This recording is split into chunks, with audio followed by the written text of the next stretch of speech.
Buenas tardes. Hace 8 días compartí el tema El cristiano y las buenas obras. Estuvieron aquí, ¿verdad? Hoy voy a hablar acerca del cristiano que demuestra su fe. ¿Cuántos son cristianos aquí?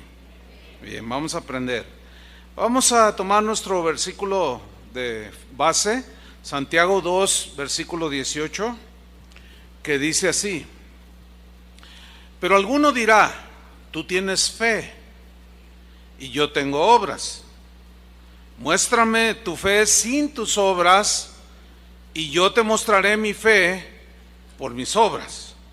En la versión Dios habla hoy, el texto se lee así: muéstrame tu fe sin hechos, yo en cambio te mostraré mi fe con mis hechos. El cristianismo ha sufrido muchas situaciones a través de los siglos, y uno de los últimos, pues yo diría, confusión que se traduce también en controversia en cuanto a la obtención de la salvación, es la siguiente: es una confusión que hay, que si la salvación se obtiene solamente por la fe o por fe más obras. El asunto se complica por la incomprensión de algunos pasajes de la Biblia que aparentemente se contradicen, pero hoy vamos a analizarlos y vamos a ver que no hay contradicción alguna. Al contrario, se complementan los unos con los otros. Por ejemplo, en Romanos 3:28, el apóstol Pablo establece una verdad y dice: concluimos pues, como conclusión, que el hombre es justificado por fe, sin las obras de la ley. Pero por otro lado, leemos un texto como Santiago 2:24, donde aparentemente surge una contradicción entre ellos dos, que dice así: vosotros veis pues que el hombre es justificado por las obras y no solamente por la fe. ¿Nota la aparente contradicción? ¿Sí o no? Otra vez se lo voy a preguntar. ¿Nota la aparente contradicción? Es muy claro, ¿no? Pero esa aparente contradicción desaparece cuando observamos de manera detenida lo que Pablo enseñó y lo que Santiago enseñó, y cómo cada uno presenta su tesis acerca del punto con distinto enfoque, desde distinta perspectiva.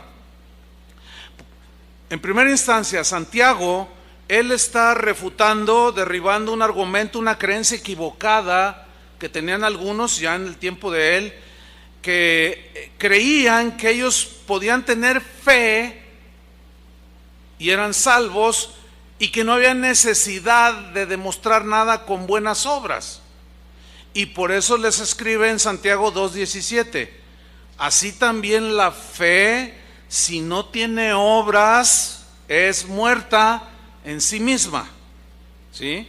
Santiago pues está argumentando que la fe genuina, la fe sincera en Cristo, debe producir buenas obras como un producto, una consecuencia de haber sido transformados por el poder de Dios.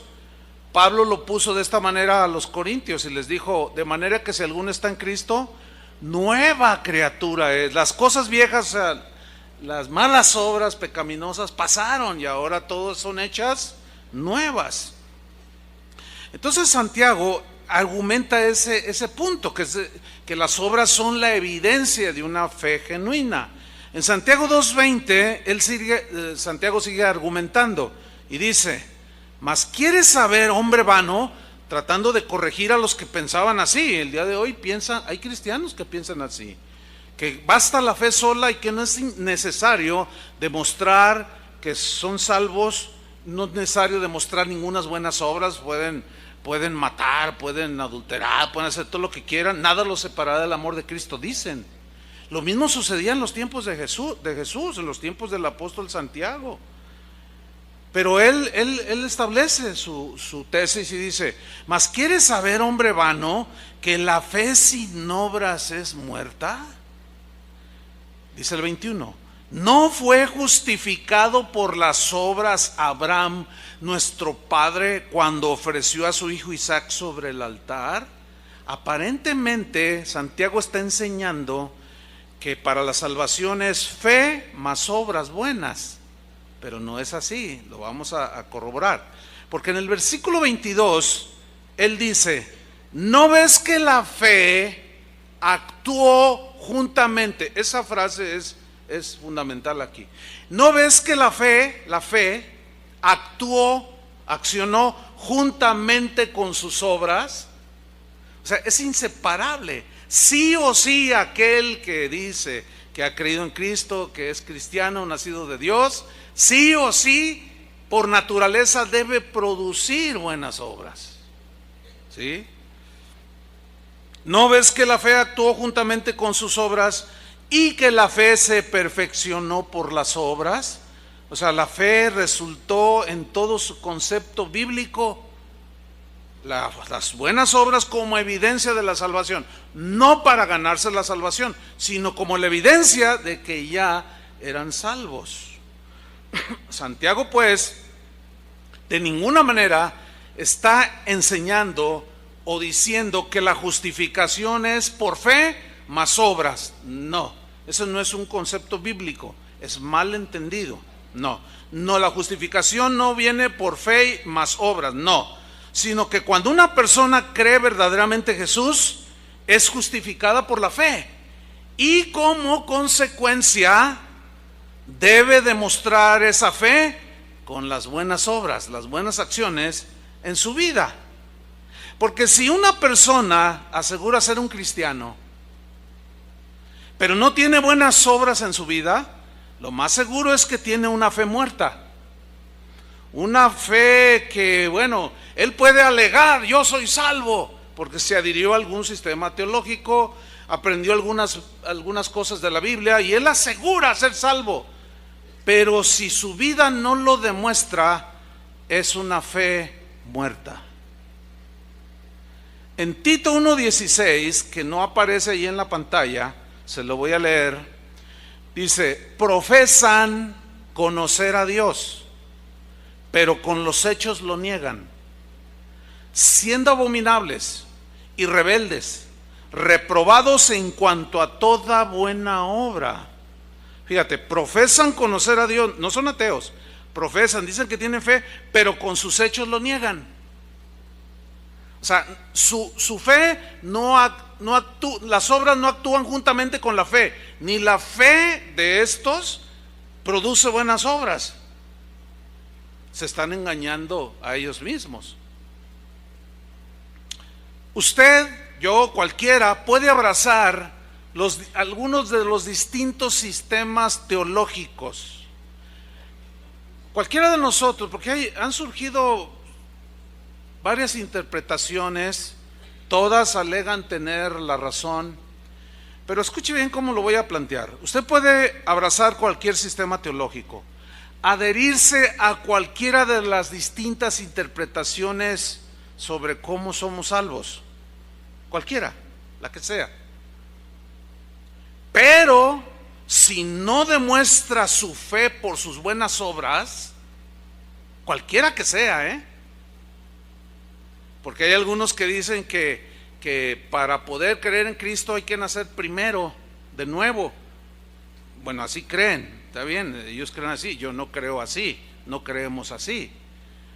Pero cualquiera que esa sea el concepto teológico que abracen, si no demuestra con buenas obras su fe es una fe muerta. Santiago lo dice, Santiago 2:14, dice: hermanos míos, ¿de qué aprovechará si alguno dice que tiene fe y no tiene obras?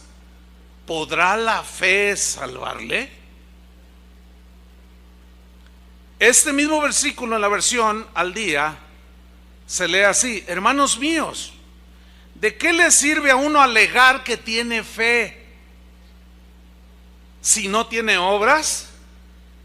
¿Acaso podrá salvarle esa clase de fe? Por más que alegues, yo he creído esto, yo me gradué en un instituto bíblico, yo fui a la Universidad de Oxford, tengo un doctorado en teología, yo creo esto y todo lo que esto fulano, sultano, mangano enseñaron, y yo lo abrazo y yo lo creo y no sé cuánto. Sí, ok, pero si tus acciones no demuestran con buenas obras, ¿podrá esa fe salvarte? Aunque alegues, yo tengo fe y yo soy salvo y nadie me toca. Sí, está bien, pero si tu vida no demuestra con buenas obras tu fe que dices tener, ¿podrá esa fe salvarte? Santiago dice que no. Pero vamos a ver a Pablo ahora enseguida, vamos a ver su postulado acerca del punto, y vamos a notar que él dice exactamente lo que dijo Santiago, pero en otra perspectiva, y vamos a ver que no se contradicen. Efesios 2:8 al 10 dice así: porque por gracia sois salvos. Gracia, ¿qué es la gracia de Dios? La gracia de Dios es algo que no merecemos, y a pesar de eso nos es dado, nos es otorgado. En el caso de la salvación, nosotros no la merecemos ni la podemos comprar, ¿verdad que no? Entonces aquí dice, por gracia, por un favor inmerecido. Ustedes no merecen nada, pero por gracia. Ese es el concepto de gracia en la Biblia. Aunque no merezcamos, Dios nos la regala, la salvación, pero no todos la aceptan. Algunos rehúsan creer y la rechazan. Por eso dice, por gracia sois salvos. ¿Cómo somos salvos? ¿Por gracia o porque hicimos algo? Por gracia, por recibir y creer el mensaje de Jesús. Ahora, ¿cuál es el medio para obtener ese regalo? La fe. Es claro aquí el concepto. Somos salvos por gracia, por medio de la fe. La fe es el vehículo por el cual obtenemos ese regalo. Ahora, ¿cómo viene la fe? Dice Pablo a los romanos que la fe viene por el oír. ¿Oír qué? El mensaje de Dios. Cuando alguien lo cree y extiende la mano diciendo, Señor, perdóname, soy pecador y recibo tu salvación, la recibe de manera inmerecida, pero por medio de la fe. Ok. Y esto, dice, no es de vosotros. Esto no pertenece a vosotros, pues es don de Dios. Aquí hay por lo menos dos interpretaciones teológicas acerca de qué es el don de Dios.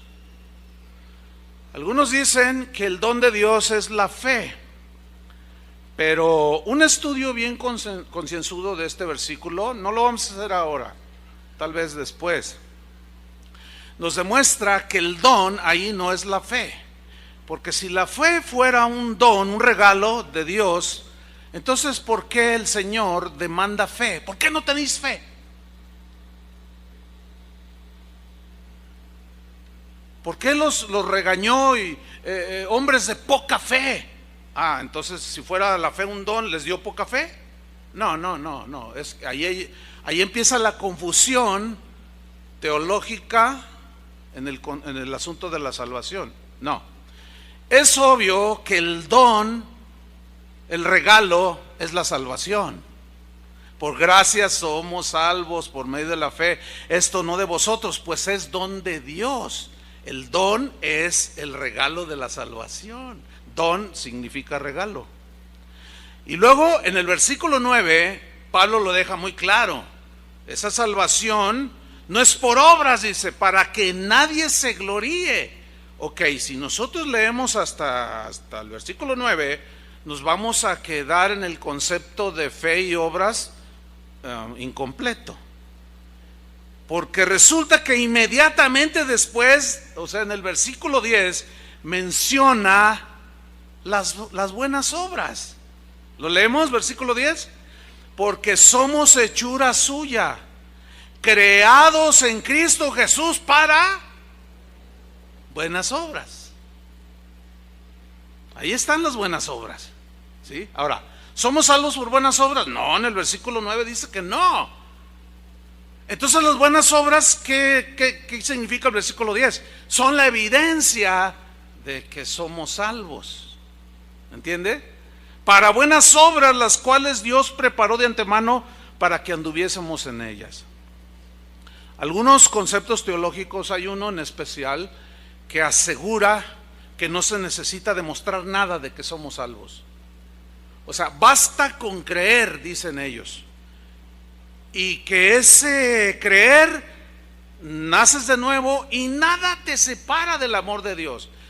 Y dicen, como dijo Martín Lutero, puedo yo matar 1000 veces, cometer adulterio 1000 veces, y nada me separará del amor de Dios, dijo él. O sea, sobreenfatizando Martín Lutero que el medio de salvación es solamente la fe y que no hay necesidad de demostrar por buenas obras, o sea, buena conducta, buenas acciones, que somos salvos. No, basta la fe. Pero ese es un error. Santiago, ese era el enfoque de Santiago. No se engañen, dice. Esa es una fe muerta. Fe que no tiene obra es una fe muerta. Esa clase de fe no ha salvado, no ha recibido ese don de la salvación. Tu fe no se está perfeccionando con las obras. Entonces es un error. Ahora, en Efesios 2:8 al 10, en la versión en lenguaje actual, que según algunos eruditos muy respetados dicen que actualmente es la mejor traducción de la Biblia. Eso dicen ellos. Bueno, cuando un erudito habla y tiene credenciales como para decir eso, pues hay que oírlo, ¿no? No hay que desecharlo. Y esta traducción dice en Efesios 2:8, síganme con atención: ustedes han sido salvados porque aceptaron el amor de Dios. O sea, por gracia sois salvos. Ninguno de ustedes se ganó la salvación. O sea, no por obras. Ninguno se la ganó. Sino que Dios, ¿qué? Se la regaló por gracia. Versículo 9. La salvación de ustedes no es el resultado de sus propios esfuerzos. Por eso nadie puede sentirse orgulloso. Yo la gané porque hice cosas buenas. No. Y luego en el versículo 10 se lee así: nosotros somos creación de Dios por nuestra unión con Jesucristo. Nos creó para que vivamos haciendo el bien. ¿Serán importantes las buenas obras? Sí. ¿Para ganarnos la salvación? No. ¿Como evidencia de que somos salvos? Sí. Nos creó para que vivamos haciendo el bien. O sea, Dios, cuando nos engendró y nacimos de nuevo, Él asume que Él está produciendo gente buena. ¿Entiende? De hecho, cada cristiano que dice creer en Jesús debe ser una persona buena, lo cual, dice Dios, ya había planeado desde antes. Entendemos pues que Santiago y Pablo no discrepan en su enseñanza sobre la salvación y las obras, ¿verdad que no? ¿Ya vieron que no discrepan? No, se complementan, están hablando de lo mismo, pero de diferentes perspectivas, ¿sí? Diferentes enfoques y énfasis. Pablo simplemente enfatizó, recalcó que la justificación es solamente por fe. Es verdad.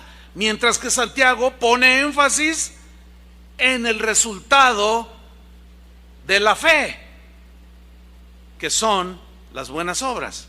¿Por qué el énfasis de Santiago? Porque algunos, estoy repitiendo, creían que no era necesario demostrar por buenas acciones, buenos comportamientos, que eran salvos. No, basta la fe, dicen. Y ese es un error. Policarpo, uno de los padres de la iglesia, como ustedes saben, discípulo del apóstol Juan, él entendió perfectamente el mensaje de Jesús, entendió perfectamente el mensaje de Juan, de los apóstoles, y Policarpo escribió una carta dirigida a los filipenses. Esa carta no está en la Biblia porque no es considerada inspirada por el Espíritu Santo. Sin embargo, lo que dejó escrito respecto a la fe y las buenas obras empatan perfectamente con la enseñanza de Pablo y de Santiago. Les voy a dar nada más una cita. Dice así: ahora bien, el que a él le resucitó de entre los muertos, o sea, el Padre que resucitó a Jesús de entre los muertos, también nos resucitará a nosotros, con tal que cumplamos su voluntad. Cumplir su voluntad es hacer buenas obras, ¿sí o no? Entonces ahí va bien Policarpo, ¿no? Ok. Y caminemos en sus mandamientos. Caminar es una acción de obediencia, es una obra en sus mandamientos. Y amemos lo que él amó. Amar es una acción, no se queda ahí en la teoría. Apartados de toda iniquidad, es una acción de alejarte del mal. Es una obra alejarte del mal. De la defraudación, de la codicia del dinero, de la maledicencia, del falso testimonio. Todas esas son acciones, ¿sí o no? Ok, buenas obras. No volviendo mal por mal, ni injuria por injuria, ni golpe por golpe, ni maldición por maldición. Acordémonos más bien de lo que dijo el Señor para enseñanza nuestra: no juzguéis, para que no seáis juzgados. Perdonad, que es una acción, son acciones, conductas, buenas obras. Perdonad y se os perdonará. Compadeced o tener misericordia para que seáis compadecidos. Con la medida que midiereis, os medirá también a vosotros. Otro de los padres de la iglesia, llamado Ignacio de Antioquía, por cierto, fue uno de los mártires que terminó su vida despedazado por los leones en el Coliseo Romano. Él escribió 7 cartas, usted las puede buscar en internet.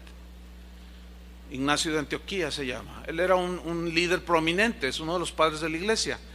Y él, refiriéndose a la fe y a las obras, dijo lo siguiente, es una cita muy breve, que usted la puede leer ahí junto conmigo. Dice: el árbol se manifiesta por sus frutos. Y eso fue lo que dijo Jesús, ¿no? Del mismo modo, o sea, es una analogía, del mismo modo, dice Ignacio de Antioquía, los que profesan tener fe en Cristo, por sus obras se pondrán de manifiesto. Nota usted que su enseñanza de Ignacio de Antioquía va a la par de la de Policarpo y la de Ireneo y la de los primeros padres de la iglesia.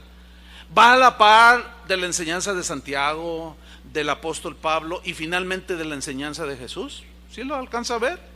¿Ve que no hay ninguna contradicción ahí? No la hay. Ahora bien, fíjate lo que dice aquí Ignacio de Antioquía: el árbol se manifiesta por sus frutos. O sea que un árbol de mangos, ¿qué va a dar? Mangos. Un árbol de guayaba, ¿qué va a dar? Un árbol iba a decir de sandía, imagínense. Cuando yo era niño me engañaron una vez, me tomaron el pelo. Oye, ahí en la barranca de Huentitán hay sandías, y cuelgan de las palmeras así grandotas. Ah, pues ya estuvimos buscando, hasta la fecha no las encontré. Estaba yo chiquillo. Bueno, un naranjo da naranjas. Fíjense que a mí me gusta la jardinería, me gustan los árboles y todo, y no lo descubrí o no lo asumí hasta que una vez le dije a mi esposa: oye amor, ¿no has regado las plantas? Y me dice: no, ese no es trabajo de la mujer, ese es trabajo del varón. ¿Cómo? Pues si es la casa y es trabajo de la casa. No, el Señor puso a Adán a labrar el huerto. Ah, ok. Y de ahí asumí y dije: no, pues es verdad. Y como que le tomé más cariño de unos, o más gusto, de unos, no sé, 12 años para acá, o quizá un poquito más. Entonces mi papá solía decirme, yo me comía, por ejemplo, una ciruela y tiraba el huesito. Me decía: no, hijo, no, mira, cada vez que te comas una fruta con hueso, hay plantas, aquí tienes macetas y ahí en el jardín de atrás, pues haz un hoyito y mételo allí. Dice, y salen. Y así lo empecé a hacer. Y me acostumbré. Hay una parte donde tengo bastante, entonces nomás meto el dedo y le hago así, y tiro el hueso y lo tapo. Bueno, un día empezaron a aparecer ciertas plantas. Ay, mira, oye, ¿y esta? Uy, ¿qué será? No, pues sabe. Entonces seguían creciendo. Entonces los trasplanté ya al piso, porque un jardinero me dijo, no, es que esas ya quieren tierra. Así me dijo, ¿no? Bueno, entonces las trasplanté. Entonces yo decía, ¿y este qué será? De seguro es frutal, porque no se ve común. Pero ¿qué fruta será? ¿Quién sabe? Un día llegó un hermano ahí en una comida que hicimos, pues ingeniero agrónomo con estudio del campo, de cómo combatir plagas en los árboles frutales, etcétera. Y me dice, oye, tienes un montón, tienes una huerta ya aquí. Le digo, pues, yo decía, pues, ¿dónde, no? Dice, no, es que mira, veo esto, hasta una yaca tengo allí. ¿Sí conoces la yaca? Esa frutota así, tengo dos plantas de yaca. Dice, oye, mira, este es un durazno, ¿y tú cómo sabes? Mira, o sea que el que sabe, sabe, ¿no? Dice, dice, pues. Y yo sé que es agrónomo él. Dice, mira, el guayabo es fácil, ¿no? Pero había otros que pues no, yo decía, ¿y este qué es? Este es ciruelo, este es esto, este es esto. Y me dijo, ya verás en su momento. Bueno, pasó el tiempo y este año empezaron a florear. ¿Y qué será? ¿Qué será? Y empezaron a salir los frutos. ¿Sí? O sea, la naturaleza de los ciruelos que tengo allí tenía que dar ciruelos. O sea, porque esa es su naturaleza. Y fíjense lo que dijo Ignacio de Antioquía: el árbol se manifiesta. Jesús dijo, el árbol se conoce por sus frutos. Del mismo modo, los que profesan tener fe en Cristo, por sus obras se pondrán de manifiesto. Es decir, el árbol de mangos tiene que dar mangos. El árbol de ciruelos tiene que dar ciruelas. Tiene que dar ciruelas. El cristiano genuino tiene que dar buenos frutos, buenas obras. Fíjense que hay muchos cristianos actualmente que pasan literalmente horas en las redes sociales. Y bueno, tiene su valor, hay muchas cosas buenas que otras no tanto, podemos sacar, otras peores, ¿no? Pero se entiende que un cristiano se ocupa de las cosas buenas, porque es una persona buena, ¿cierto? Pero fíjense que yo he descubierto en las redes sociales a cristianos discutiendo, peleándose, ofendiéndose, burlándose de unos a otros, despreciándose mutuamente. ¿Cuál es la razón? Tratando de ganar las discusiones de las distintas posiciones teológicas. Y cuando alguno de los que están ahí peleándose no está de acuerdo, no sale de acuerdo con lo que el otro postula, se empiezan a ofender. Se empiezan a decir, no, tu padre es un asesino, refiriéndose a alguien que él admira como maestro de la Biblia. No, el tuyo es asesino. No, pues el tuyo es un hereje. Pues tú eres igual a él y tú tienes el ADN de él. Y se empiezan a ofender y se empiezan a pelear entre ellos de una manera bien penosa, donde todo mundo lo ve. ¿Sí sabes que cualquiera persona puede ver eso en la red? Bueno, a todos estos que contienden, que ofenden, que se pelean, que se desprecian mutuamente en Facebook, Santiago les dice lo siguiente: cuando en el capítulo 3, ahí va a aparecer en la pantalla, Santiago empieza a hablar sobre la lengua. Noten que el capítulo 3 es el que sigue del capítulo 2, donde está hablando de que tienes fe y no tienes obras, ¿Podrá esa fe salvarte? No. Entonces se va al terreno de los hechos. Y miren lo que dice respecto a la lengua. Y esto, bueno, para aquellos que dicen, que alegan tener fe. ¿Me entiende? Que alegan decir, no, yo tengo la mejor posición teológica, para mí no hay otra, esta es la más completa. Y alegan. Sí, pero desprecian, ofenden. Miren lo que dice Santiago 3:9. Con ella es la lengua, no es la señora de enfrente. Con ella, dice, bendecimos al Dios y Padre, como hace un rato. Qué hermoso es bendecir a Dios con nuestra lengua, nuestra boca, ¿no? Con ella bendecimos al Dios y Padre, y con ella maldecimos a los hombres que están hechos a la semejanza de Dios. De una misma boca proceden bendición y maldición. Hermanos míos, dice, esto no debe ser así. Con los cristianos esto no debe ser así.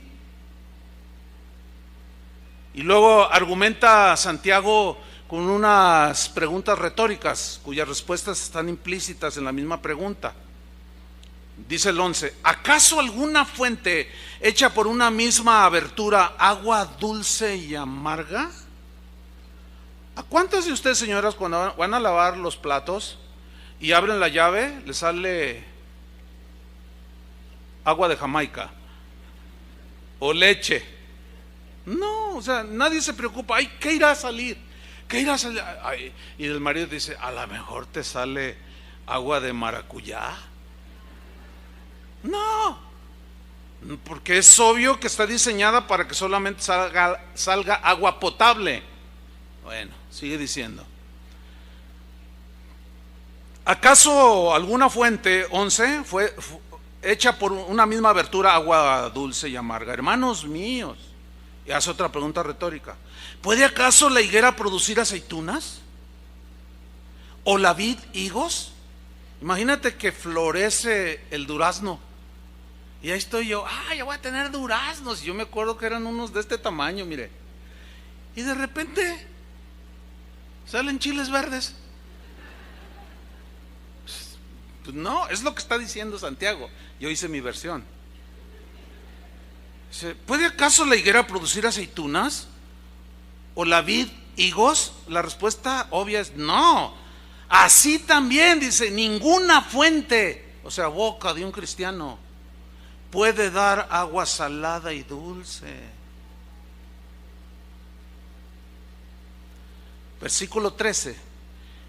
Aquí está el punto. ¿Quién es sabio y entendido entre vosotros? Yo soy entendido y sabio. Tengo el mejor concepto teológico. Todos están mal, menos yo. Oh, qué bien, ¿no? Está bien, qué bueno. ¿Quién es sabio y entendido entre vosotros? Muestre por la buena conducta sus obras en sabia mansedumbre. ¿Qué les pareció eso? Toño Lázaro, hola, ¿cómo estás? Sí, me dijiste que ibas a venir, ¿verdad? Toño Lázaro, lo conocen, ¿no? Hazles así, Toño. Pues Toño inició una congregación de tantas que han abierto en Manzanillo, y ya llegó el momento de que tuvo que estar allí de tiempo completo, ¿verdad, Toño? Pero hace unos días me escribió medio triste. Oye, pastor, me dice, fíjate, qué mala onda, dice, unos hermanos, mira lo que hicieron con una foto mía que yo publiqué ahora que bautizaron, no sé qué hicieron, alguna fiesta cristiana, bautizaron unos hermanos, se tomaron una foto. Entonces alguien por ahí, uno que alega tener fe, sin duda, tomó la foto y le puso una inscripción, son los famosos memes, y le puso: les pido perdón a todos los misioneros que abandoné. Y dice Toño, no, qué mala onda, ¿quién haría esto? Bueno, él después ya se enteró quién fue, también ya sabe quiénes lo publicaron y sabe de todos los que se burlaron. Pero, ¿qué debes hacer, Toño Lázaro, aquí presente? ¿Te vas a poner a pelear con ellos?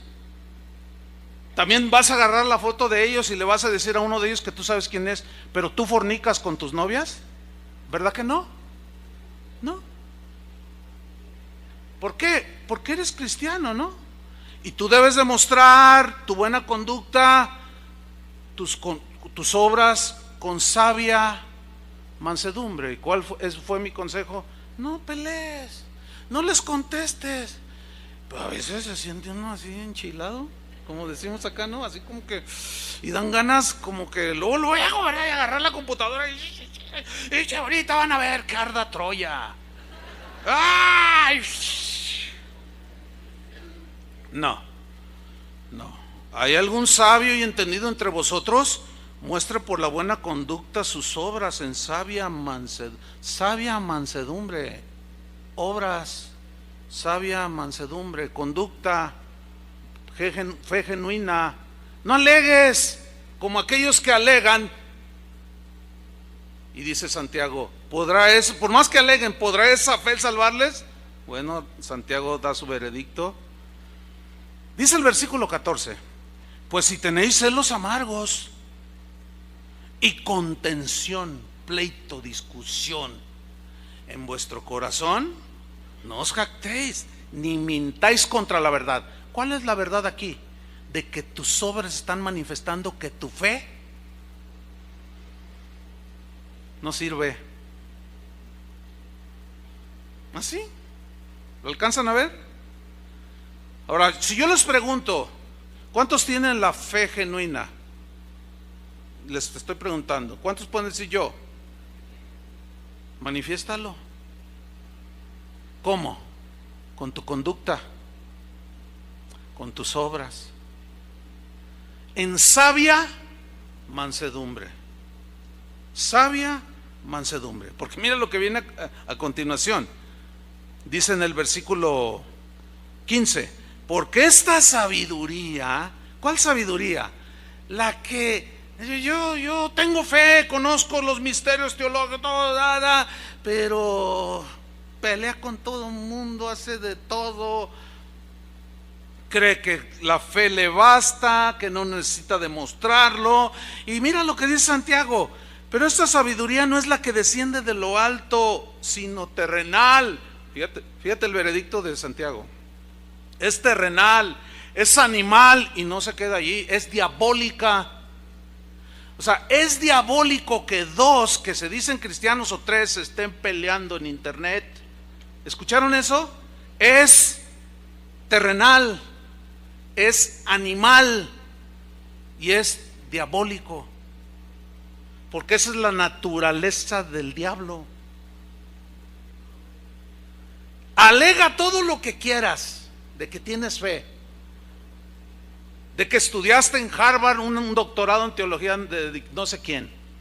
Está bien que hayas estudiado, pero si tus hechos no demuestran tus obras en sabia mansedumbre y te la pasas calumniando, denostando, burlándote, calificando a otros de todo,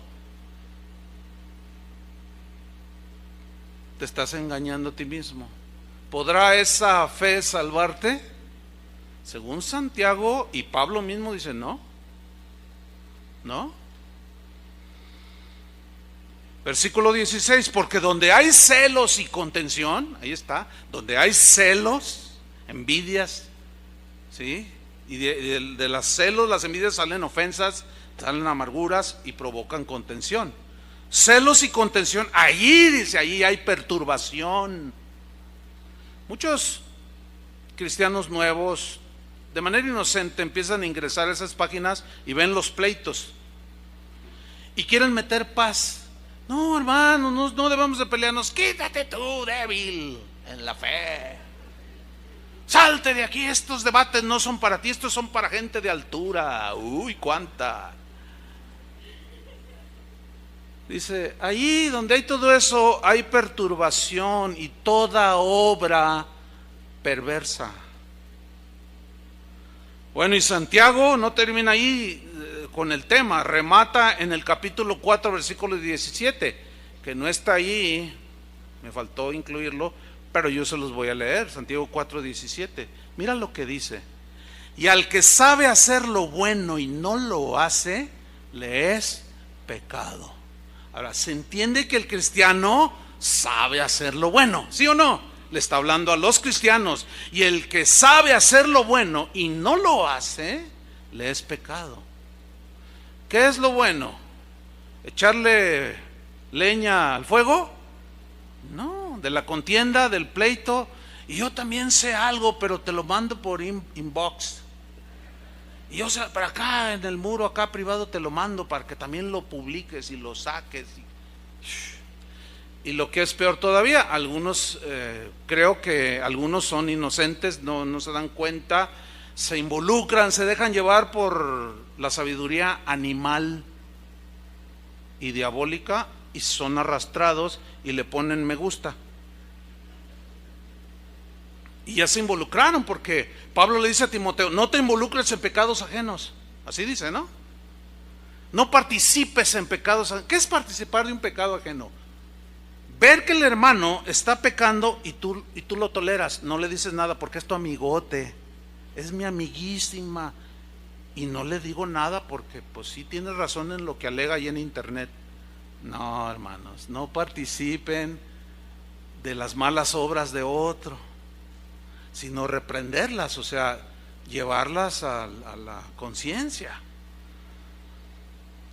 Vamos a ver un pasaje en Mateo 5:14 que aparece ahí en la pantalla, que es una enseñanza del mismo Jesús, y vamos a descubrir que él mismo enseñaba lo que posteriormente enseñó Pablo, Santiago, Policarpo y todos los demás. Ahora estas enseñanzas de Jesús como que están fuera de moda, como que mucha gente hoy ve que lee la Biblia. Hay gente, cristianos pues, que dicen: no, yo quiero verdades profundas, no quiero verdades, alimento sólido, dicen. Ay. Luego sale un murciélago volando. Sí, alimento sólido. Y abren Mateo 5, el sermón del monte, y dicen: eso ya me lo sé, eso es de bebés. Y ya no le hacen caso a Jesús. Vamos a ver qué dice el hoy tan despreciado mensaje de Jesús. Mateo 5:14. Vosotros sois la luz del mundo. ¿A quién les está hablando? A los que desean creer, seguirlo, dejar todo para seguirlo. A eso les está hablando. Vosotros sois la luz del mundo. Una ciudad asentada sobre un monte no se puede esconder. Es imposible. Haciendo una metáfora de que no podemos esconder si somos verdaderos cristianos, es imposible. Versículo 15. Ni se enciende una luz y se pone debajo de un almud o de una cama. No, ¿cómo? Sino sobre el candelero. ¿Para qué? Alumbra a todos los que están en casa. Jesús pone una metáfora cuya pues interpretación es en alusión, o sea, se entiende que está hablando de nosotros, porque les dice: ustedes son la luz del mundo. Una luz no se esconde. Sí, se pone sobre el candelero y alumbre. Versículo 16. Así dice: alumbre vuestra luz delante de los hombres. Ay. ¿Se acuerda que en otra parte Jesús dijo: cuando des limosna no toques trompeta, hazlo en secreto, que tu Padre que ve en lo secreto te recompensará en público? Y aquí parece que se contradice Jesús, ¿no? Porque está diciendo que así alumbre vuestra luz delante de los hombres. ¿Para qué? Para que vean vuestras buenas obras. ¿Están leyendo bien? Yo creo que sí estoy leyendo bien. A ver, otra vez. Así alumbre vuestra luz delante de los hombres. ¿Qué es vuestra luz? Tu vida, lo que ahora eres, delante de los hombres. ¿Cuáles hombres? Pues de todos, cristianos y no cristianos. Pues sí, pero pues yo soy humilde y nadie me ve hacer buenas obras ni comportarme bien. No, no, no, dice Jesús, no. No malinterpretes, no me chueques el mensaje. No me lo tuerzas. Porque aquello que enseñó en el mismo Mateo de que no sepa tu mano derecha lo que hace tu izquierda cuando das, habla de no tener una actitud para ganarte fama y prestigio, hipócrita. Pero aquí, hermanos, dice que la gente debe ver, para que vean vuestras buenas obras, vuestra conducta, vuestras obras en sabia mansedumbre. ¿Ven que nos está de acuerdo con lo que enseñó Santiago y Pablo? Para que vean vuestras obras, vean vuestras obras. Seguramente nosotros hemos dicho o escuchado digamos, algo que ya se acuñó en la iglesia cristiana, y es la siguiente: tú le compartes a alguien del Señor y te contesta, no, mira, yo iría a tu iglesia, pero ¿sabes qué? Yo no voy porque conozco a 2, 3 que van allá a tu iglesia, y esos tienen doble vida, son unos hipócritas, por eso no voy a tu iglesia cuando me invitas, porque yo conozco a algunos allí. Entonces la respuesta que ya se acuñó dentro de nosotros, la respuesta ¿cuál es? ¿Qué le dirías tú a alguien que te dice así? Todos decimos, no pongas tus ojos en el Señor, perdón, en los hombres. No pongas tus ojos en los hombres, pon tus ojos en el Señor, porque nosotros fallamos. ¿Verdad que eso es lo que decimos? Y está bien, pero no es toda la verdad completa. Porque aquí Jesús está diciendo que tienen que vernos. El problema es, y se agudiza, cuando los que alegan tener fe, no se asusten, ¿no? Casi nunca grito, pero me emocioné.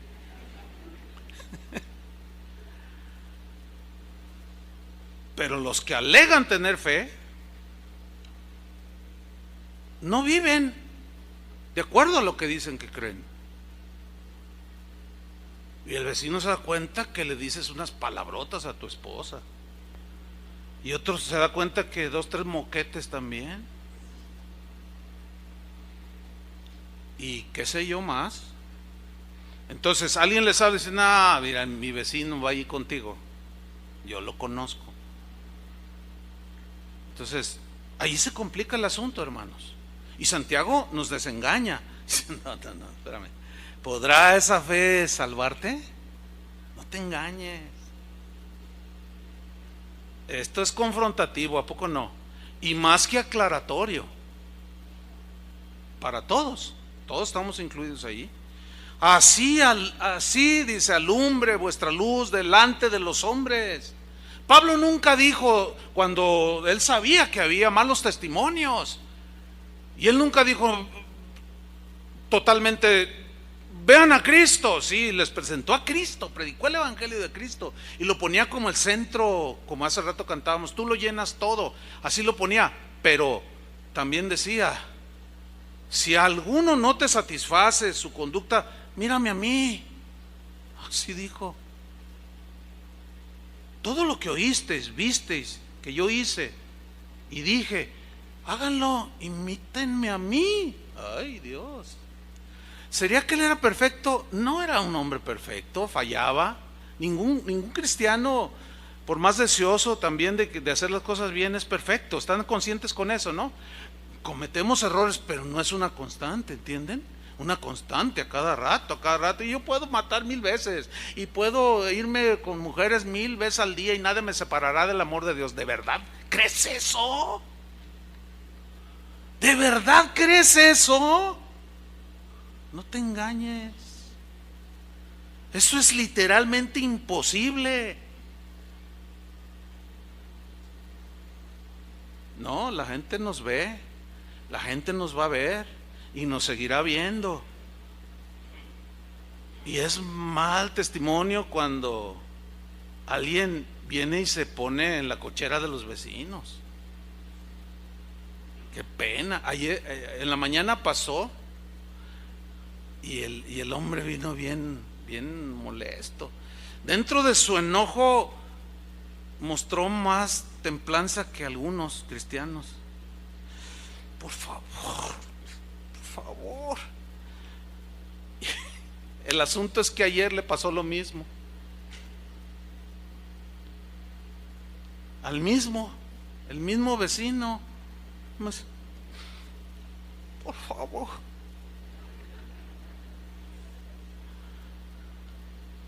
Hermanos, el sentido común también nos enseña algo. Tú llegas y te estacionas, debes de ver dónde. A ver, ¿quién de ustedes se estaciona a la mitad de la avenida Federalismo? Nadie, por sentido común. Pero por sentido común también, mira, el otro día yo buscaba un estacionamiento, iba a hacer algo importante y vi que se desocupó en una línea así, entonces me doy rápido, entonces ya me voy metiendo y estaba el logo de gente con capacidades diferentes. Lo dije así para que nadie se ofenda, ya ve que hoy de todos se ofenden y le cambian el vocabulario. Entonces yo venía así y me metí, pero lo alcancé a ver. ¿Y qué cree que hice? Pues me tuve que echar para atrás. Dije, no, pues no. Y como el Pato Donald, ¿se acuerda el Pato Donald? ¿Se acuerda de esa caricatura, no? Uno que era un angelito le decía, quítate, muévete de allí. Y el otro que era un diablo así, le decía, no, ahí que tú eres pastor, tú mereces, y ahí estaba. Entonces di reversa y me fui a otro lado a buscar. ¿Por qué? Porque está prohibido para mí.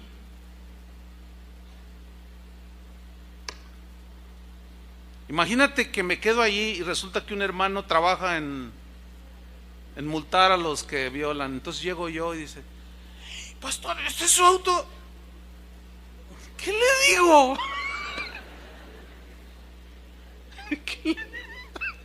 ¿Se imaginan semejante aprieto? ¿Qué le dirías tú, Tony? Ahí te voy a una feria para que te calles. ¿Cómo? No, hermano, todo el mundo nos ve. Todo el mundo nos va a ver. Eso es lo que dice la Biblia, eso es lo que dice Jesús. Ahora, esas buenas obras que los otros ven lo que provoca. Son palabras de Jesús. Para que veamos esas buenas obras y glorifiquen a vuestro Padre que está en los cielos. ¿Cómo? Sí, no va a faltar quien diga, no, ya viste a Juan Pérez. Espero nadie se llame Juan Pérez, ¿Ya viste a Juan Pérez, el borracho parrandero y hasta golpeaba a la esposa, mujeriego y todo? Mira cómo ha cambiado, ya lo viste. Y de pronto pasa él allí, ¿verdad? Y luego, hola, los invito a la iglesia. Híjole, ¿qué le dieron a este? No, lo que pasa es que simple y sencillamente está demostrando su fe. Para ganarse la salvación, está portándose bien. No, sino porque ya es salvo. Y simplemente está demostrándolo por su buena conducta y sus acciones correctas. Y eso provoca alabanza a Dios. Mira, el versículo 16, Mateo 5:16, en la versión en lenguaje actual se lee así. Fíjate cómo dice Jesús, referente a que somos luz, tenemos que alumbrar. De la misma manera dice, la conducta de ustedes debe ser como una luz que ilumine y muestre cómo se obedece a Dios. Hagan buenas acciones, así los demás las verán y alabarán a Dios, el Padre de ustedes que está en los cielos. El apóstol Pedro entendió exactamente como Jesús lo enseñó y todos los demás. 1 Pedro 2:11 dice, amados, yo os ruego, había un ruego, como extranjeros y peregrinos, que os abstengáis de los deseos carnales, como contender, pleitear, difamar y muchísimas cosas semejantes. Absténganse, dice, que batallan contra el alma. Ahí estamos luchando. Y luego dice, ¿qué debemos hacer? Versículo 12, manteniendo buena vuestra manera de vivir entre los gentiles, o sea, los que no conocen a Dios, para que lo que murmuran de vosotros como que sois malhechores, glorifiquen a Dios en el día de la visitación. ¿Qué es el día de la visitación? Ahorita lo vamos a explicar leyendo una traducción distinta. Al considerar vuestras buenas obras. La traducción lenguaje actual, 1 Pedro 2:12, se lee así: pórtense bien. ¿Cuántos tienen hijos? ¿Qué le dicen todos los días cuando los llevan a la escuela a sus niños? ¿Qué les dicen? Yo pensé que nada más yo cuando mis hijos estaban creciendo. Pórtate bien. No le rezones a la maestra. Pórtate bien. No le quites el lonche a tu compañero. Pórtate bien. No pellizques ni le claves el lápiz en el cráneo al niño de adelante. Pórtate bien, no avientes avioncitos. Pórtate bien, pórtate bien. ¿Por qué pórtate bien? ¿Por qué tienes que decirle pórtate bien? Porque eso es lo mínimamente educado, ¿no? Aquí no se trata tanto de educación, va mucho más allá, sino como un resultado de una fe que hemos abrazado, la fe de Cristo. Pórtense bien, dice. Cuando estén con gente que no cree en Dios, en el trabajo, en la escuela, qué sé yo. Así, aunque ahora esa gente hable mal de ustedes, porque como hacen bullying, ¿verdad? Como si fueran unos malvados ustedes. Luego verá el bien que ustedes hacen. ¿Quién va a ver el bien que hacemos? Pues los que hablan mal, los que no creen.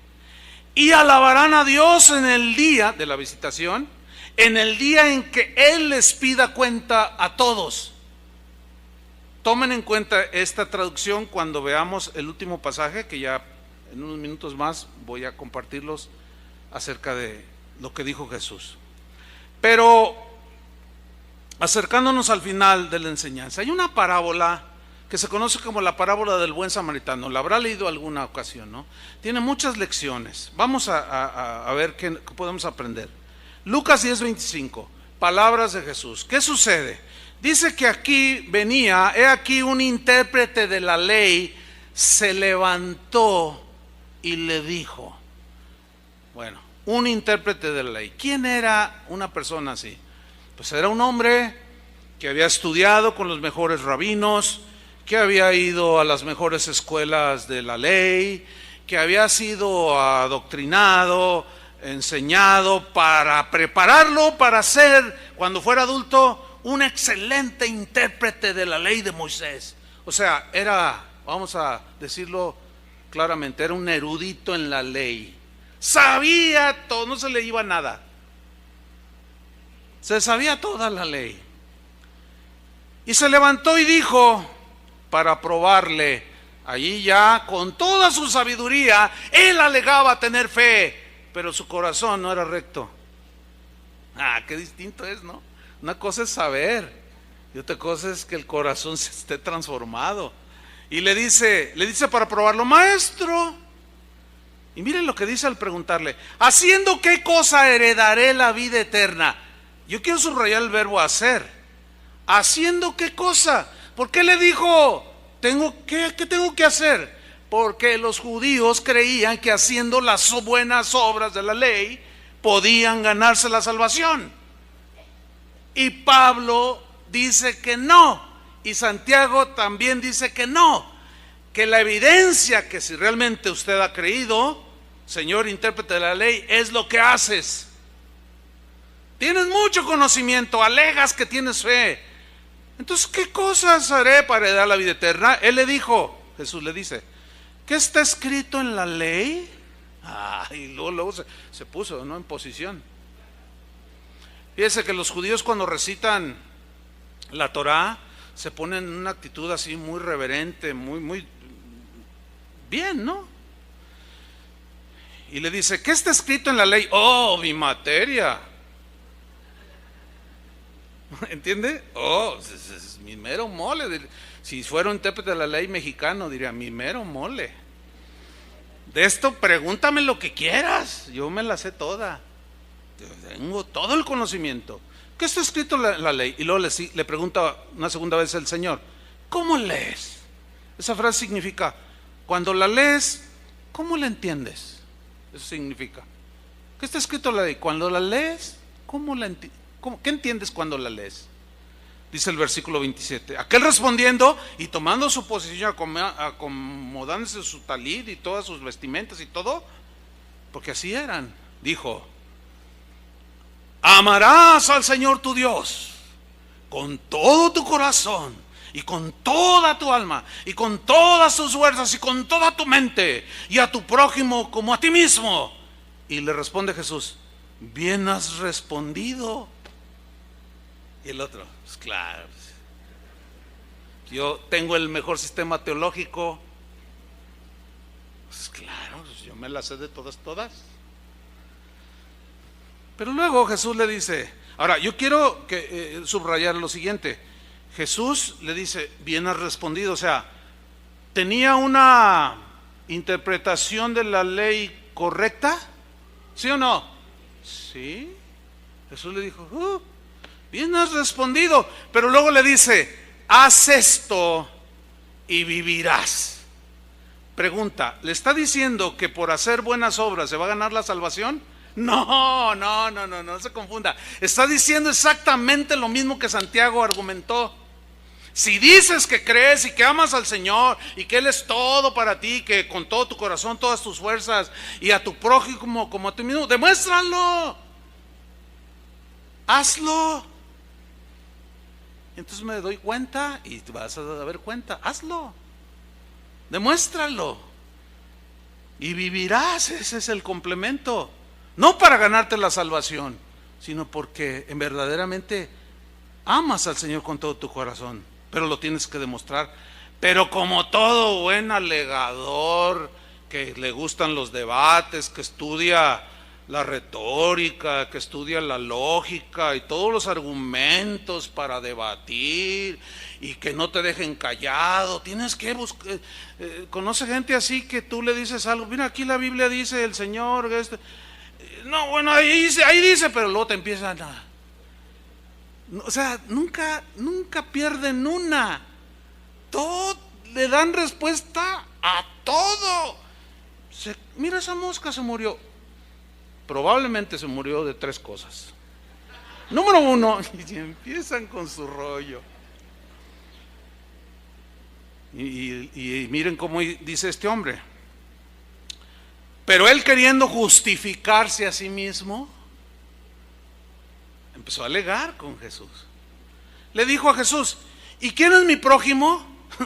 Si yo fuera Jesús, es como si un policía, yo hablo con él, le cuestiono algunas cosas y me dice, ¿y cuál es mi función como policía?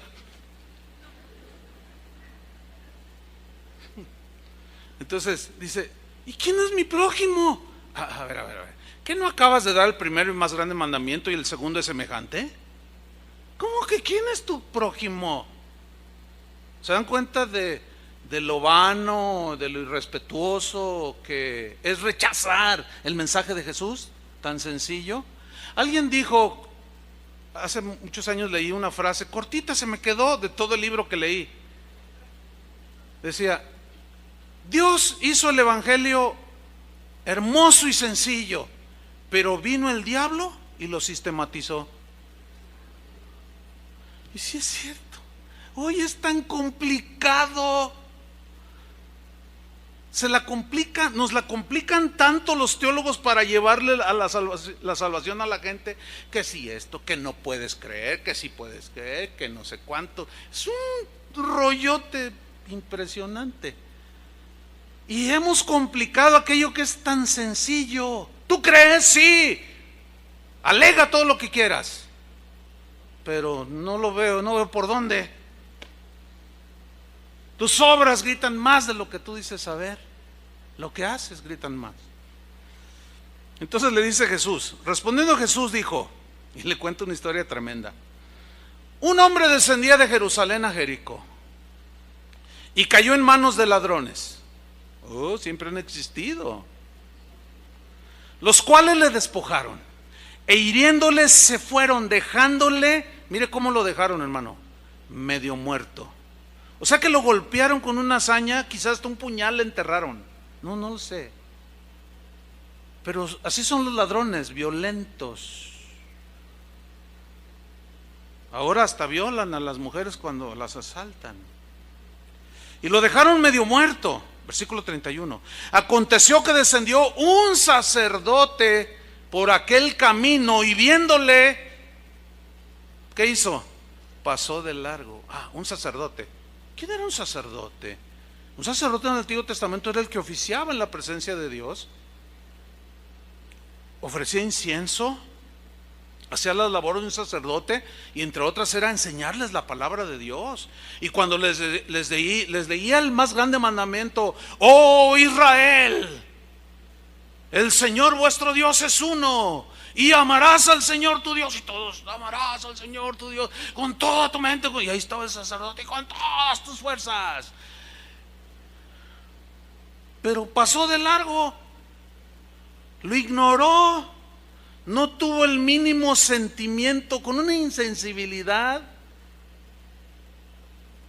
espantosa. Y lo vio y quizás le extendió la mano. Ya no podía ni hablar aquel hombre, nada más balbuceó, quizás, no lo sé: ayúdame. Y lo vio: alabado sea Jehová, yo tengo que ir a cumplir con mis oficios religiosos. Mira, por más que alegues tener fe y cierras tu corazón, ¿de qué te sirve esa fe? No te engañes. Alega todo lo que quieras, sácame los títulos que quieras, pero si no tienes hechos correspondientes a uno que verdaderamente cree en Cristo, estás engañado, por más certero que sean tus concepciones teológicas. Estás engañado. El día de hoy hay cristianos actualmente que dicen, lo aseguran, lo predican, que no es necesario demostrar con buenas obras que somos salvos, que basta la fe. Eso no es lo que le enseña la Biblia. Ya lo vimos. Y pasó de largo. Dice versículo 32. Asimismo un levita, llegando cerca de aquel lugar y viéndole, pasó de largo. Un levita, pues otro que vivía ahí en el templo, venía de la tribu de Leví, dedicados única exclusivamente para el servicio de Dios.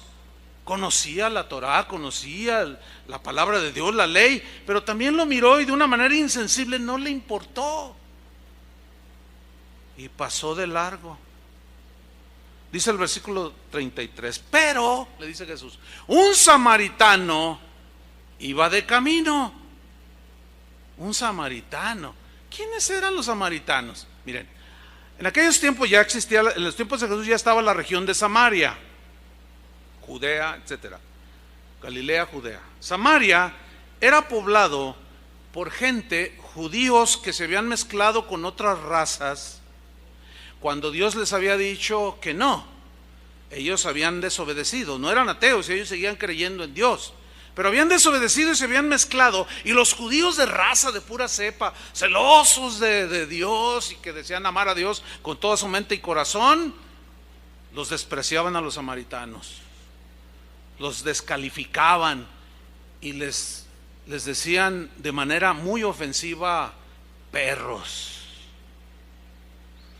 Por eso dice que cuando a Jesús le era necesario pasar por Samaria, ¿sabe por qué dice pasar por Samaria? Porque todos los judíos, cuando iban de Galilea hacia Jerusalén, tenían que pasar Samaria, que estaba en medio, y ellos rodeaban para no contaminarse con esa chusma, con esos perros. Pero Jesús pasó por ahí y se encontró con aquella samaritana, ¿se acuerdan? Una samaritana que no era atea, que decía creer. Nuestros padres adoraron en este monte y tú dices que en Jerusalén. No, ¿por qué me hablas? ¿Por qué me pides agua? Tú eres judío y yo soy samaritana, pero dame de esa agua. Bueno, ok, te voy a dar, pero llama a tu marido y ven acá. Dice: no tengo marido. Oh, no, 5 has tenido. Y el que ahora tienes no es tu marido. 5 maridos, 6 Con el último vivía en Amaciato, no se había casado, pero adoraba. Decía que tenía fe, pero sus obras demostraban lo contrario. ¿Ve cómo en todos lados se cuecen habas? Entonces cuando el Señor le dijo, yo te voy a dar agua que no volverás a tener sed, de esta volverás a beber, te va a dar sed, dame de esa agua. Y finalmente le dice la mujer, sé que ha de venir el Cristo. Conocía el mensaje. Y cuando Él venga nos dirá todas las cosas. Dice, yo soy el que hablo contigo. Uy, qué tremendo, yo soy. Imagínate, dice que aquella mujer en ese momento, pues cree en Él, se convierte y es una evangelista tremenda que corre al pueblo y le dice, he encontrado al Cristo, dijo. Y todos se alborotan y van, y a ver, háblanos, quédate con nosotros. Y se queda 2 días con ellos. Y regresan a la aldea estos hombres y le dicen, ya no solo creemos por tu dicho, sino nosotros mismos hemos oído y hemos creído que Él es el Cristo. Allí cambió su vida. De seguro se casó en una boda colectiva de casa de oración. No lo sé. El samaritano, un perro pasó por el camino.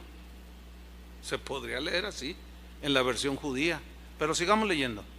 ¿Qué hizo este samaritano? Viéndolo, vino cerca de él y viéndole, o sea, pasó junto a él y viéndole, mire lo que dice, fue movido a misericordia. Esa frase fue movido significa que de sus entrañas, de lo más profundo de su ser, se conmovió de ver lo que estaba viviendo aquel hombre. Se conmovió, dice, en lo profundo, y fue movido a misericordia. La misericordia es apiadarse la condición de miseria y de desgracia en la que está una persona y hace algo, el misericordioso.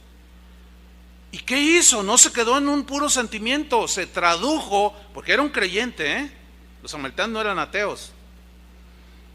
Y esa fe que él desea tener, igual que el sacerdote, igual que el intérprete de la ley y que el levita, en él se llegó al terreno de los hechos. ¿Y qué hizo? Vendó sus heridas, versículo 34. Se llenó de sangre, cortó quizás algún repuesto de túnica que llevaba y lo vendó, echándole aceite y vino, provisión para el camino vital en esos tiempos.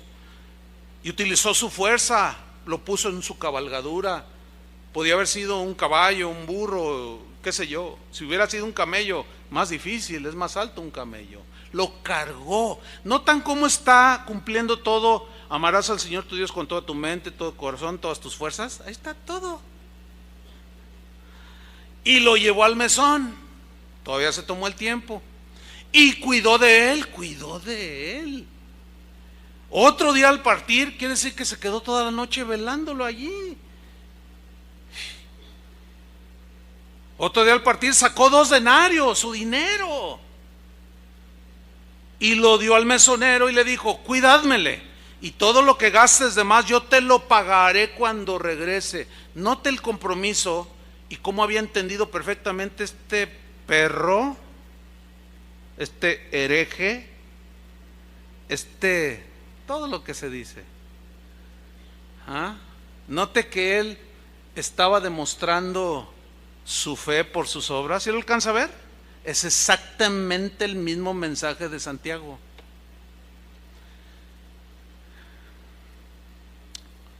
Versículo 36, Jesús le pregunta, ¿quién pues de estos 3 te parece que fue el prójimo del que cayó en manos de los ladrones?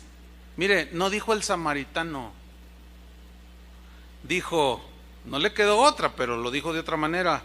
Lo acorraló el Señor y dijo, el que usó de misericordia con él. ¿Se acuerda que le había dicho qué debo hacer para heredar vida eterna? Entonces Jesús le dijo, ve y haz tú lo mismo. ¿Para salvarte? No.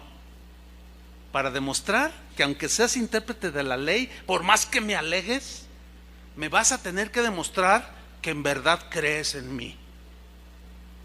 ¿Ven que es el mismo mensaje de Santiago? Exactamente el mismo. No hay contradicción, hermanos. Si este pasaje no les sacudió, pues este quizás sí, el último. Mateo 25, versículo 31. Palabras de Jesús. Cuando el Hijo del Hombre venga en su gloria y todos los santos ángeles con él, entonces se sentará en su trono de gloria. Imagínense esa escena, ¿no? Sentado ahí en su trono de gloria. Y serán reunidas delante de él todas las naciones. Y allí estarás tú y yo. Y apartará los unos de los otros. Como aparta el pastor las ovejas de los cabritos. Esta es oveja, este es un cabrito. Solo hay dos, ovejas o cabritos. Ovejas, este es cabrito, este es oveja, este es oveja. ¿A dónde va, cabrito? Usted no puede pasar para acá. Pase para acá. Y las ovejas así, no, yo allá. Las apartará una a su derecha y pondrá, versículo 33, las ovejas a su derecha y los cabritos a su izquierda. Entonces el rey dirá a los de su derecha, a las ovejas: venid, benditos de mi Padre. ¿Cuántos quisieran escuchar eso? Yo me apunto primero. Yo quisiera escuchar en aquel día que se dirige a mí junto con todos los que están allí: venid, benditos de mi Padre, benditos de mi Padre. Venid, heredad del reino preparado para vosotros desde la fundación del mundo. Porque tuve hambre y me disteis de comer. Tuve sed y me disteis de beber. Fui forastero y me recogisteis. Estuve desnudo y me cubristeis. Enfermo y me visitasteis. En la cárcel y vinisteis a mí. Pero miren la respuesta de estos que como que no atinaban a entender lo que Jesús está diciendo.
Porque dice que es el día final y que todas las naciones serían juntadas delante de su trono.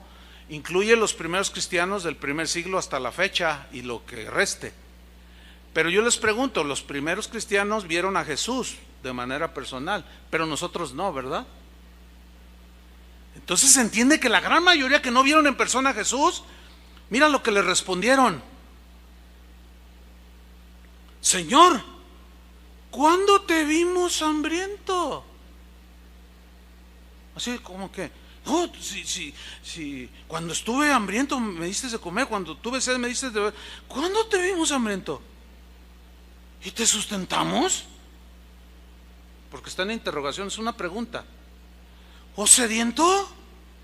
¿Y te dimos de beber? ¿Y cuándo te vimos forastero? ¿Y te recogimos? ¿O desnudo y te cubrimos? ¿O cuándo te vimos enfermo? ¿O en la cárcel? Y vinimos a ti. Y respondiendo el rey les dirá: de cierto os digo, que en cuanto lo hicisteis a uno de estos mis hermanos más pequeños, a mí me lo hicisteis.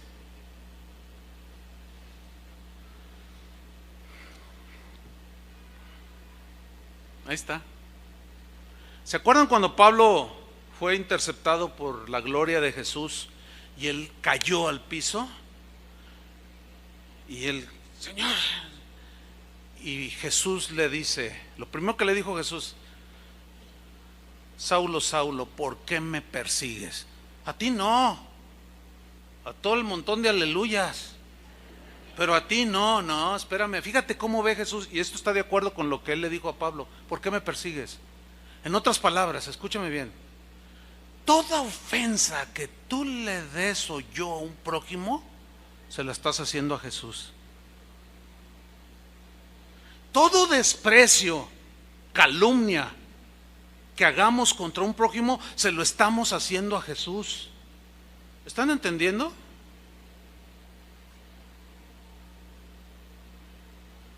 Pero cuando tú se conmueven tus entrañas y compartes la torta que tienes ahí con el vecino de enfrente y le das la mitad, ¿sabes a quién se lo estás haciendo? A Jesús.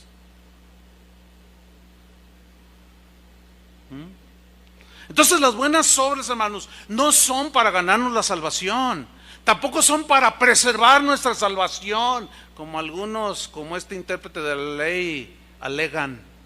No, es que perseveramos en la oración, velamos, nos cuidamos, perseveramos como demostración que tenemos fe, no para ganarnos nada, sino como demostración. Todo el bien que hagamos se lo hacemos al prójimo. En cierto sentido sí, pero en esencia, ¿a quién se lo hacemos? A Jesús. ¿Te has dado cuenta de eso? ¿Están entendiendo este?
Sencillo pasaje tan despreciado por los sabios.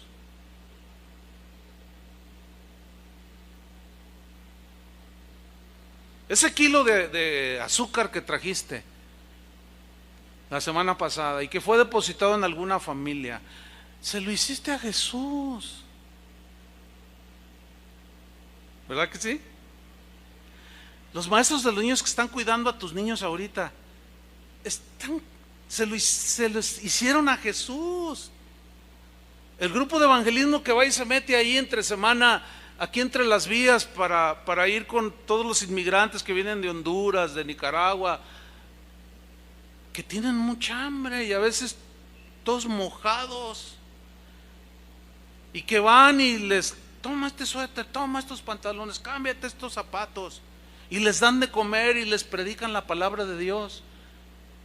Es más, se llama Casa de Oración Las Vías, así se llama, de verdad. No está en internet porque nadie va a ir, pero hay un grupo que sí, y todo lo que les están haciendo a ellos, se lo están haciendo al Señor.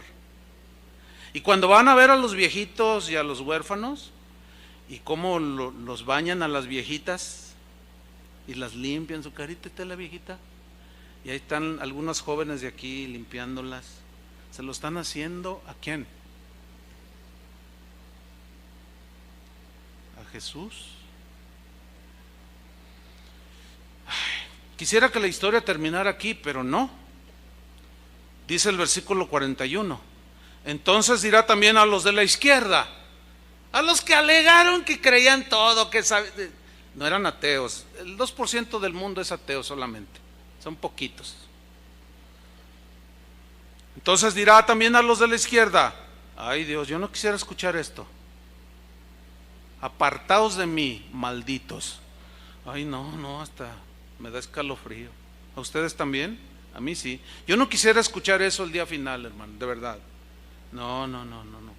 Por eso cuando alguien calumnia u ofende, híjole, pues sí se siente feo, ¿verdad? Así como para responderle y revirársela, ¿no?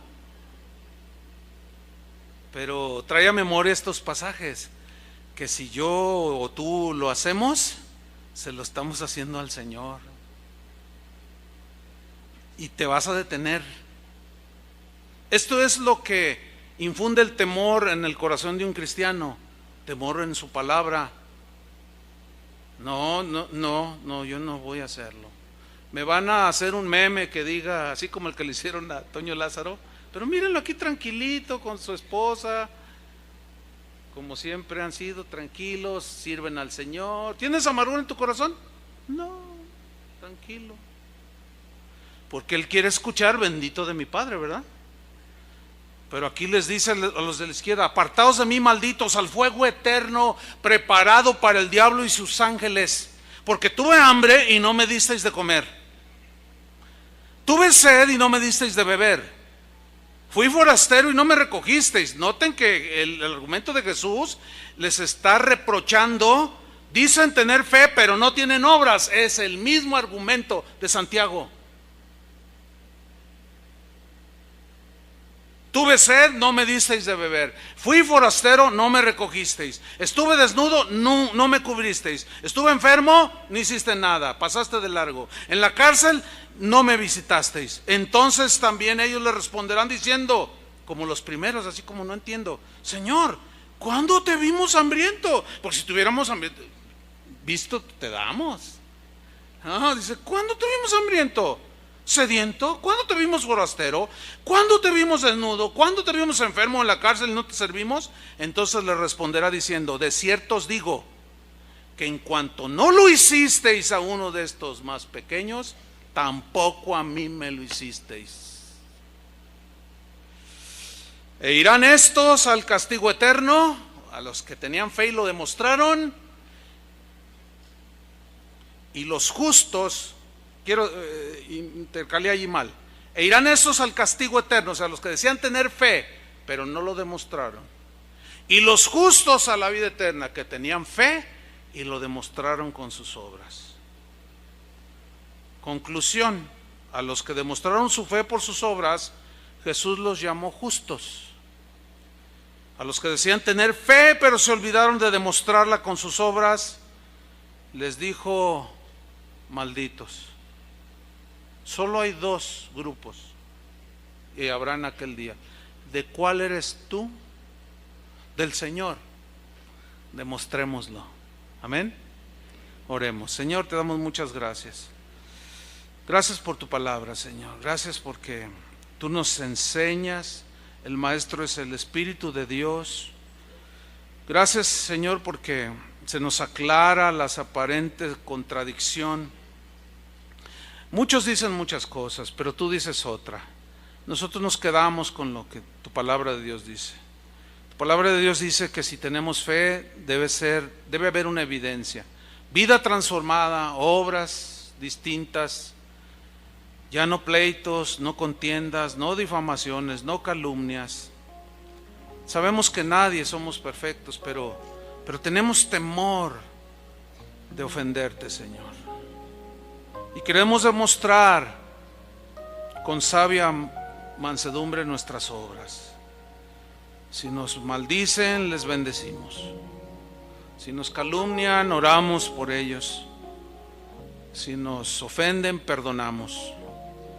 Si vemos una necesidad y tú nos has bendecido, podemos compartir. Podemos tender la mano al que lo necesita. Gracias, Señor, porque tu palabra es muy clara. Hemos creído, pero queremos y debemos demostrar nuestra fe con hechos. Agradecemos, Señor, que hasta el día de hoy tu gracia nos ha sostenido. Tu gracia que cada día es suficiente. Y tu misericordia que es nueva cada mañana, se extiende cada momento hacia nosotros. Y con esa misma misericordia y perdón que hemos recibido, nosotros también queremos vivir así hasta el último día de nuestra vida.